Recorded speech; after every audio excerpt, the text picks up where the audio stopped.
Here's one sent in by Nick G. Thanks. It's a Yahoo Answers user, Ashley, who asks, is it possible to create a poem in your dreams? Huh. About 2 months ago, I had a dream about a book of poetry. I opened it and read a poem, and the theme was Where the Green Sky Meets the Blue Earth. I only actually read the first stanza, and the poem was amazing. I was so enveloped by the poem that I was actually sucked into the book and experienced the poem.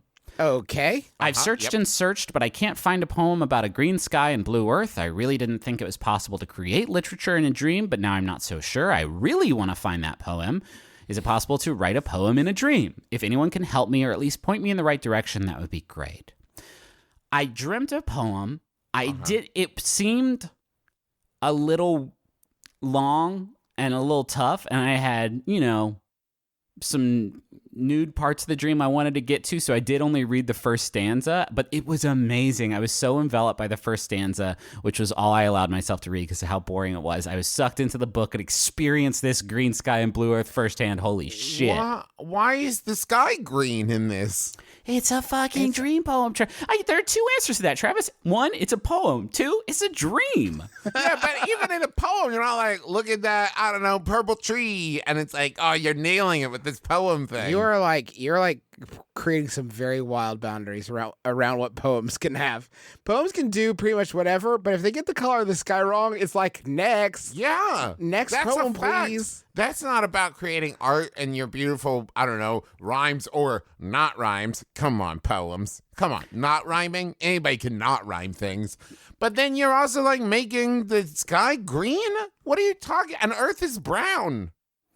That's entirely possible. You remember when Travis was a copy editor for EE Comics? How many of his works he just sent back across it? Nope. Where's the punctuation? Listen, I think your typewriter's got messed up keys in it or something because this is all fucked up. I just wrote back more commas. More commas. One line. This is a sentence, EE. You can do better than this. Gosh, I wish I knew other poets. I know. Man, there's got to be other ones, right? I've been wondering about this lately. I am married to a poet. And you would think at some point I would have learned like through osmosis or just from, just kissing. Like I would have absorbed something. Sort of like knowledge, but literally none. I feel like there's one named Yates. There's one named Yeat for sure. Okay. Dream poem. My favorite one is Lord Byron, because where does he get off? Yeah, that's pretty good. So did you dream? Can you dream? Did all of the George Lucas have a dream about Star Wars, woke up, wrote it down? Not a poem, No. But you get what I'm saying. But Griffin, I'm sorry, but what you are saying, yeah, of course you can dream an idea. Yeah, this is words. What this person is saying is that they dreamed about a poem that does exist already that they themselves have never read or seen. So they are trying to find the poem they dreamed about. Yeah, a very, very helpful user who deserves a Medal of Honor for going above and beyond on Yahoo fucking Answers, named Evelyn, says, best answer, A Rainbow by Donna Brock. Curving up, then down, meeting blue sky and green earth. Evelyn, okay. It's clearly the opposite though. Green sky, blue earth. But it's Evelyn is correct. I appreciate your help, but you did. Come on. Evelyn gets an A for accuracy. So. And a P for poem. And an R for rainbow. And an L for letters. There were many. She gets all of them. Is this a poem? Is this episode a poem? I mean, come on. What isn't a poem? Fuck. I mean, most stuff isn't. Most stuff ain't poems. Most stuff ain't. What do you know? Okay, point to something right now and conclusively prove to me that it's not a poem. I mean, I guess anything can be a poem, and if that's your philosophy, then 99 and then a funny number of 0.999s after it. I would go on for a long time, and you'd be like, wow, that sure is a very small number of things are good poem. This episode, yeah, you could maybe write it down and then submit it to poetry class. You'll be expelled from the school for this. Or lauded as the next poet laureate of the world. I do know this. you have to be right. You have to be writing a poem to make a poem, and it is hard to do it. And I think saying out loud that anything's a poem, so fuck y'all, is maybe a bad tact to take on, Travi. We're looking down on Wayne's basement, only that's not Wayne's basement. Isn't that weird? And then Wayne says, Garth, that was a haiku. So he was not intending to write a poem, but he did write a poem. But with his phraseology. Sure. Or just when like Drew Barrymore in Dying Darkos is like cellar door, and everyone's like, "Oh God, it's fucking so both beautiful." those things you just mentioned were professional actors reading off a script that somebody had written. Somebody did write that haiku intentionally, Justin. So I'm going to come at you. And for Travis's example, didn't do a poem. I'm pretty sure she read a poem written by a poet at some point. Both of you guys are just, you fucking tanked so bad there on both of the points you're trying to make. Poems are hard. You got to try to make them. I don't That's think a poem. You just made a poem. Poems are hard. You got to try to make them. That could be a poem. Cut, print, rap. Griffin. Is it Yes, now? do Was it a rap? Ooh. No. Are poems raps? Are Some raps of them are. poems? Yeah. I don't know why I'm having to explain this to the two.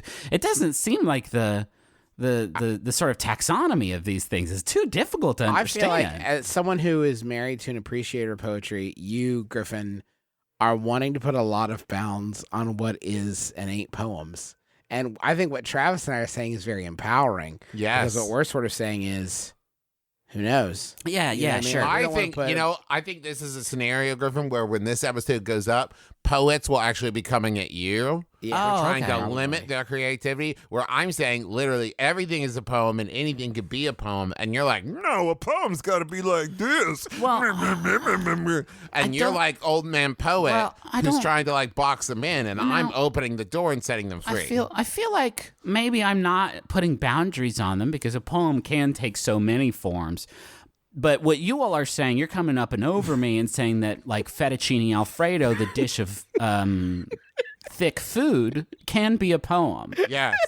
And I hate that. I hate that.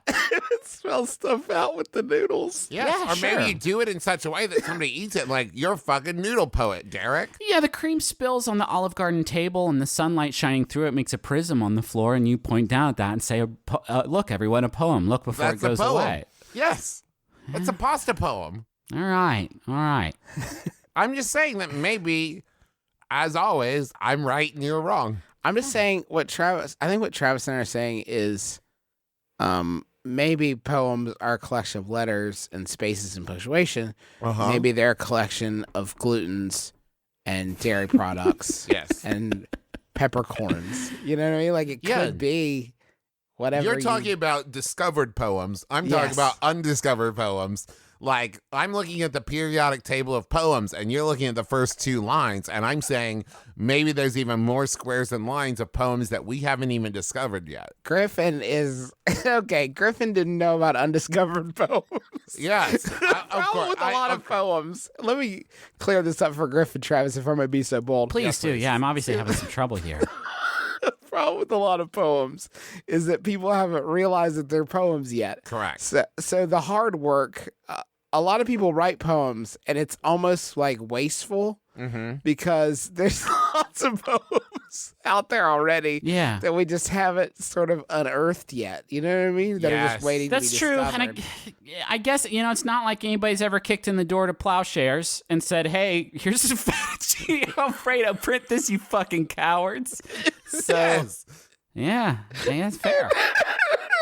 Now, what a lot of people are wondering is what's plowshares. Yeah, it's a... And you know what? I don't think that's as important as the fact that fettuccine Alfredo can be a poem. Did you just Yeah, say that's the- fettuccine Alfredo? Yeah, how would Plowshares, a literary journal, how would they go about printing fettuccine Alfredo? like I guess Playboy? You squeeze it between the pages of the book, Griffin, each one. Okay, I thought like maybe pressing a flower. I thought maybe you upended on the Xerox, whatever shape it takes is the poem. We print that. maybe We that. put it in. Oh, I like That's that. very No, good. that sounds more like of a McSweeney's Hey, thing. Griffin, you're kind of getting the hang of it now. Yeah, I'm proud of you. when did you- You're a poet now, boy. When did you start plowshares?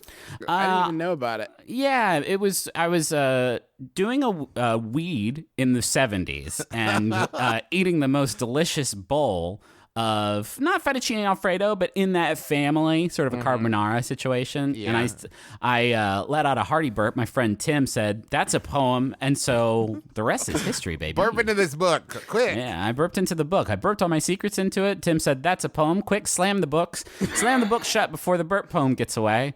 And so that was how that worked. And there are people who are never going to listen to our show again because of this bit. Because they're too afraid of how truthful it is. Like maybe this episode's a poem. I've been doing this for long enough now that I can sense these things.